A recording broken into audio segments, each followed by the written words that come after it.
I thought this celebration dinner would finally be about me. After 8 years of working 70 to 80 hours a week in marketing, I had just landed the promotion to senior marketing director at my Fortune 500 company. The corner office, the $95,000 salary increase managing 12 people. But as I sat in the private dining room at Capitol Grill watching my family gather around the table I had reserved for $800, I knew something was wrong. My sister Sophia arrived 30 minutes late, her makeup smeared, claiming her chronic fibromyalgia was flaring up again. The same condition that seemed to strike every time I had good news to share. Before I share what happened next, let me know in the comments where you are watching from. Hit that like button if you believe family should support each other, and subscribe, because this story will show you exactly why I started recording everything around my sister. Trust me, you will want to see how this unfolds. My promotion had been the breakthrough moment I had worked toward for nearly a decade. The digital marketing campaign I had spearheaded increased sales by 340% in the third quarter, impressing both the CEO and the entire board of directors. This was not just any promotion.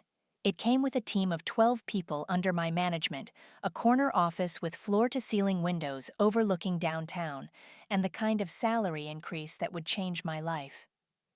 I had spent weeks planning this celebration dinner, booking the private dining room at Capitol Grill downtown, the same restaurant where our family had celebrated my father's 50th birthday 3 years earlier.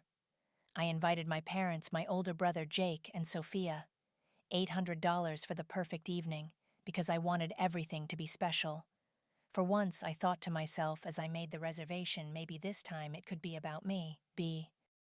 But Sophia had a pattern that I was only beginning to fully understand.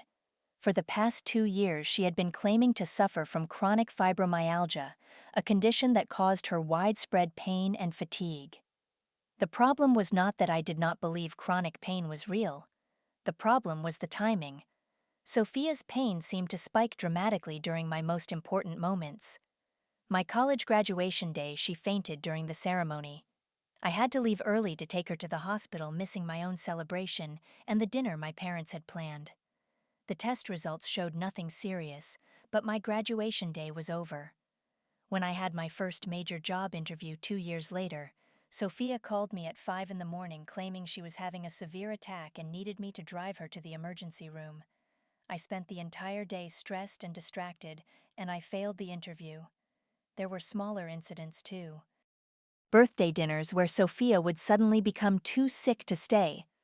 Family gatherings where her pain would flare up right when I started sharing good news. My 30th birthday party last year, she was too sick to attend, but Jake later showed me her Instagram posts from a spa day she had taken that same afternoon. So when Sophia arrived at the restaurant 30 minutes late, I felt that familiar sinking feeling in my chest. She walked slowly to our table, one hand pressed against her lower back, her face twisted in what appeared to be pain. "I am sorry I am late," she said as she carefully lowered herself into the chair across from me. "The pain is so bad today, probably an 8 out of 10. I almost did not come." Immediately, the attention of our entire family shifted to her. My mother reached across the table to touch Sophia's hand. "Oh, honey, did you take your medication today?" My father set down his menu. "Should we order quickly so you can get home and rest?" Jake, who had just finished telling our parents about the expensive champagne he had ordered to celebrate my promotion, turned his focus to Sophia. "Do you need anything? Water? Maybe some bread to settle your stomach?" I watched this familiar dance play out, feeling my excitement about the promotion deflating like a punctured balloon. I had been so eager to share my news, to finally have my moment in the spotlight, but once again, Sophia was the center of attention. "I am happy for Charlotte," Sophia said, glancing at me with what looked like genuine affection. "I just wish I could feel happiness without this constant pain overshadowing everything." The comment stung because it sounded so reasonable, so heartfelt. How could I be angry at someone who was suffering? But as the evening progressed, I began to notice things that made me uncomfortable. When the conversation was focused on me and my promotion, Sophia's pain seemed to intensify. She would shift in her chair, press her hands to her temples, or make small sounds of discomfort. But when the attention turned to her when our parents were fussing over her and asking about her symptoms, she seemed more relaxed, more animated. Jake leaned over and whispered in my ear while our parents were discussing Sophia's medication schedule. "Something feels off tonight," he said quietly. "I cannot put my finger on it, but this does not feel right." I tried multiple times during dinner to steer the conversation back to my promotion.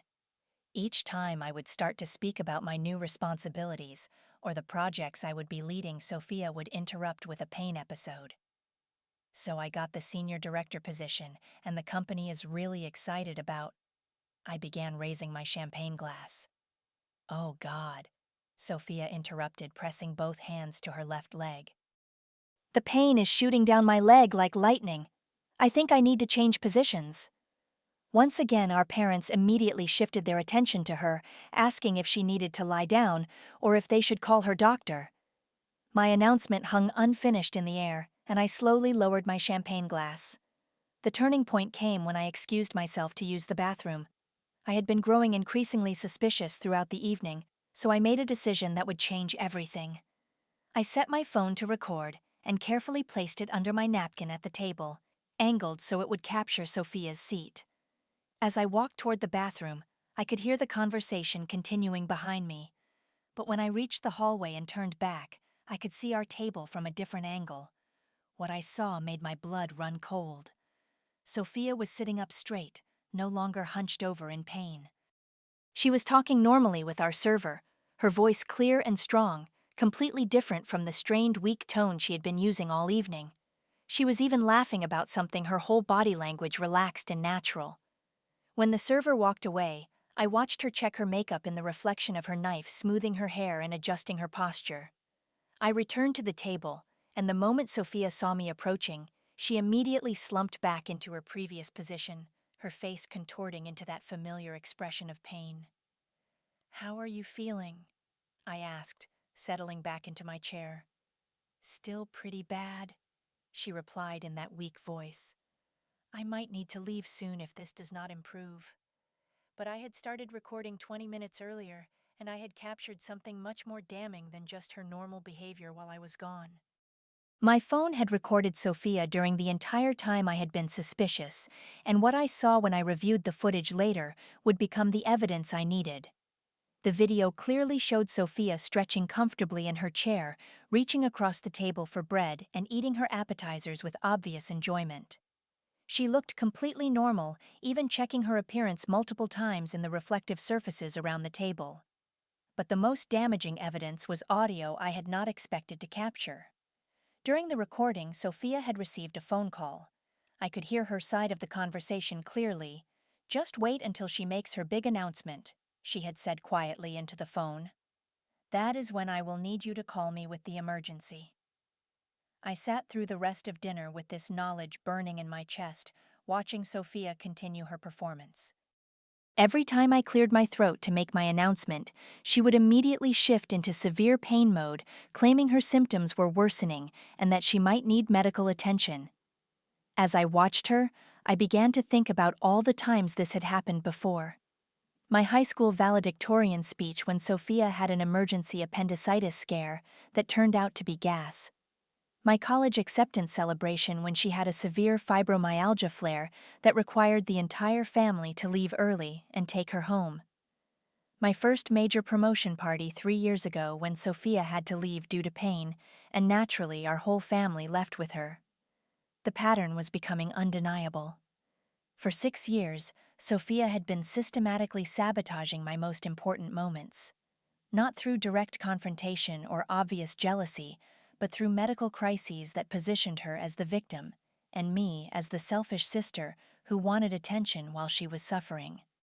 I looked around the table at my family. My parents were completely focused on Sophia, discussing whether they should take her to urgent care. Jake was Googling fibromyalgia symptoms on his phone, trying to be helpful. And I was sitting there with evidence of the truth, feeling like I was drowning in the realization that my own sister had been stealing my joy for years. The decision I was about to make would either save my relationship with my sister or destroy it forever. but I knew I could not let this happen again. Tonight had to be different. My heart was pounding as I prepared to either expose the truth or make the biggest mistake of my life. I touched my phone in my lap, feeling the weight of the evidence I had gathered. 20 minutes of clear video showing exactly who Sophia really was when she thought no one was watching. The question was whether I had the courage to use it. I stood up, champagne glass in hand, and cleared my throat loudly enough to get everyone's attention. I have something very important to share with all of you, I announced, my voice carrying across our private dining room. The table fell quiet. My parents looked up expectantly. Jake set down his phone, and I could see Sophia already beginning to shift uncomfortably in her seat, preparing for whatever episode she had planned. After 8 years with the company, I have been promoted to senior marketing director. I began, my voice strong and clear. The board was impressed with our third quarter results, and I will now be managing a team of 12 people with a significant salary increase. At the exact moment I finished speaking, Sophia collapsed. She fell sideways off her chair with a dramatic cry of pain, hitting the floor hard enough that her water glass toppled over and crashed to the ground. The pain is unbearable, she gasped, curling into a fetal position on the restaurant floor. I think I need an ambulance. This is the worst attack I have ever had. The room erupted in chaos. Servers rushed over from nearby tables. My parents dropped to their knees beside Sophia, and Jake jumped up so quickly he knocked over his own chair. Other diners in the restaurant turned to stare at our table, whispers spreading throughout the dining room. "Call 911, my mother shouted to a server. "My daughter needs medical attention." "Should I get the manager?"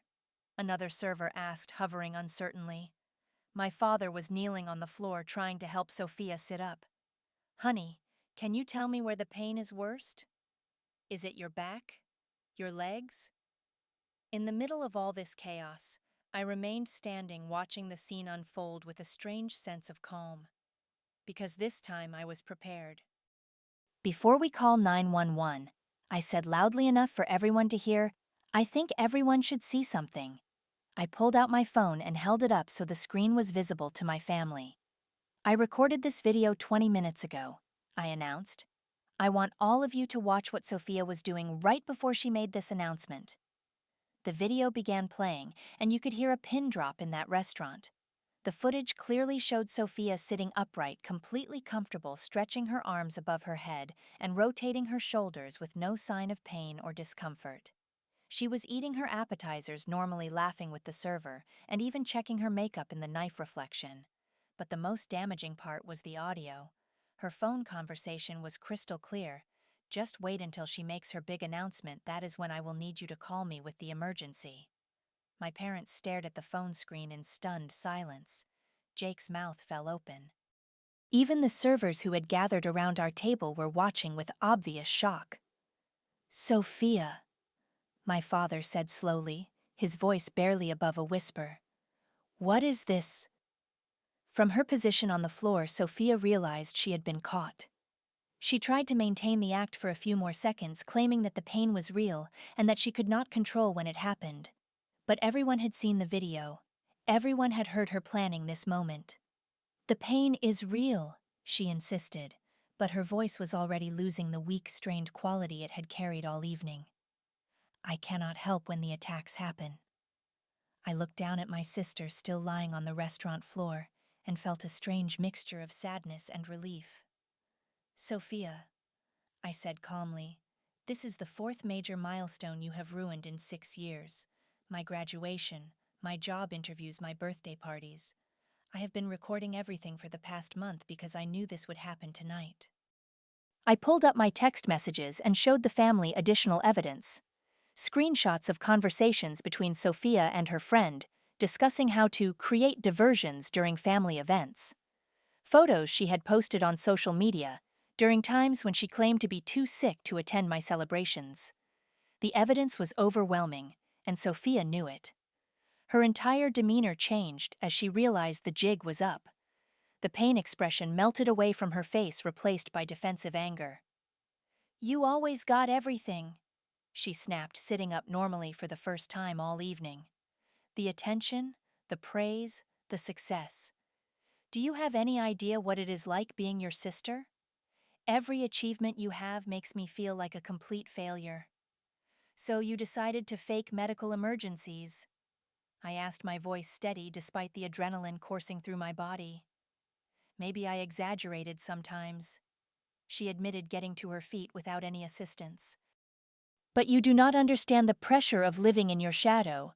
Everyone always talks about how successful Charlotte is, how proud they are of Charlotte. My parents were horrified. How could you do this to your sister? My mother asked, her voice breaking. How could you lie to us about being sick? Jake shook his head in disgust. This explains so much about family gatherings over the past few years. I knew something felt wrong, but I never imagined this. The entire restaurant was watching our family drama unfold, servers standing at a respectful distance, but clearly listening to every word. I felt exposed and embarrassed, but also vindicated. Finally, everyone could see what I had been experiencing alone. Sophia, I said, looking directly at my sister. I am not angry anymore. I am just done. What do you mean, done? She asked, and for the first time I heard genuine fear in her voice. My promotion comes with a relocation opportunity to Seattle, I announced to my entire family. I have been considering it for weeks, and now I have made my decision. I am taking it. Please do not leave, Sophia begged, suddenly desperate. I will get help. I will go to therapy. I can change. I hope you do change, I replied. But I will not be here to watch you try. I need to build a life where my successes are not constantly overshadowed by your crises, real or manufactured. The conversation that followed was painful, but necessary. My parents were struggling to understand how they had missed the signs, how they had enabled Sophia's behavior for so long. Jake apologized for not speaking up sooner, admitting that he had noticed the pattern, but had not wanted to cause family conflict. But I felt lighter than I had in years. For the first time in 6 years, I had successfully exposed the truth and taken control of my own narrative. My promotion was real, my achievements were valid, and I was finally free to celebrate them without fear. I left the restaurant first that night, driving home alone through the quiet city streets. The mixture of vindication and sadness I felt was unlike anything I had ever experienced. I was proud of myself for finally standing up and exposing the truth, but I was also grieving the loss of the family dynamic I had always hoped we could have. Jake texted me before I even made it home. I am proud of you for standing up for yourself tonight. That took incredible courage. My parents needed time to process what they had learned. The next few days were difficult, filled with long phone conversations and painful realizations about how they had unknowingly enabled Sophia's behavior. They admitted they had always given her the benefit of the doubt because they wanted to be supportive, but they had failed to protect me in the process. I accepted the Seattle position and began preparing for the move. For the first time in years, I was making a major life change without fear of sabotage. The transition was initially painful because I did not have my family's support during such a big change, but it was also incredibly liberating. My new coworkers in Seattle knew nothing about my family drama. They celebrated my promotion properly, welcomed me warmly, and treated my achievements as worthy of recognition. For the first time in years, I felt truly seen and appreciated for my professional accomplishments. Sophia faced consequences for her actions. My parents insisted she begin therapy immediately, and the family dynamics shifted significantly. No more enabling her dramatic episodes, no more automatic sympathy without questions. It was a difficult adjustment for everyone, but it was necessary. After several months of therapy, Sophia was diagnosed with narcissistic personality disorder. The diagnosis helped explain her behavior patterns and gave her a framework for understanding why she had felt compelled to steal attention from others. She began genuine treatment and slowly started acknowledging the damage she had caused to our family relationships. Jake visited me in Seattle 6 months after I moved, and he apologized again for not speaking up sooner. I should have said something years ago, he told me as we walked through Pike Place Market. I knew what was happening, but I was afraid of causing conflict. I realize now that my silence hurt you just as much as her actions did. My parents gradually came to understand my decision to leave. My mother called me 8 months after the restaurant incident. "We are sorry we did not see what was happening," she said through tears. "We enabled her behavior and failed to protect you. We understand now why you had to leave." My father was even more direct when he called the following week. "I failed you as a parent," he said simply. "I should have seen the pattern. I should have protected both of my daughters, and instead, I let one hurt the other for years." Their acknowledgement meant everything to me. It validated my experience and helped me begin to heal from years of feeling invisible and unimportant during my own celebrations. My career flourished in Seattle without the constant stress of family drama. I threw myself into my new role, building strong relationships with my team and developing innovative marketing strategies that impressed senior leadership. For the first time in my professional life, I could celebrate my wins without fear of them being overshadowed by family emergencies.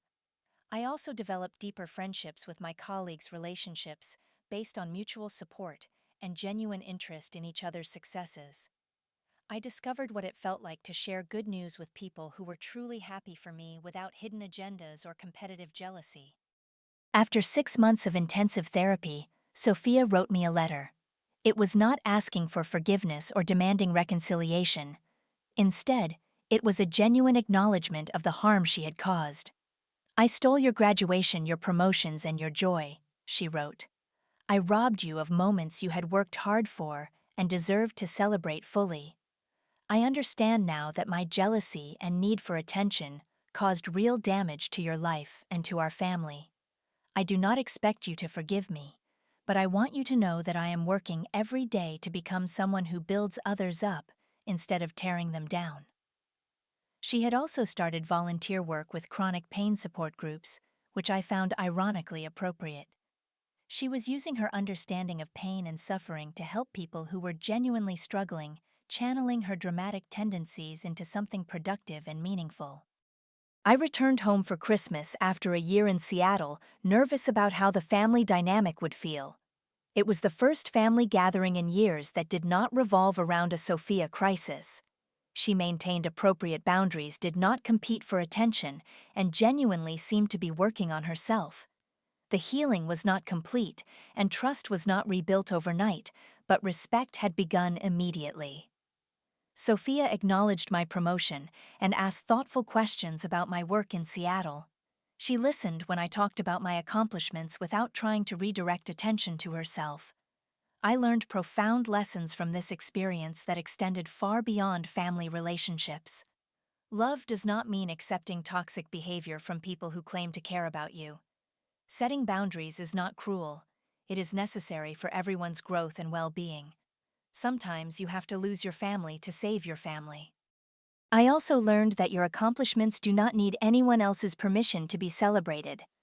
Recording the truth is not paranoid when the lies are consistent and damaging.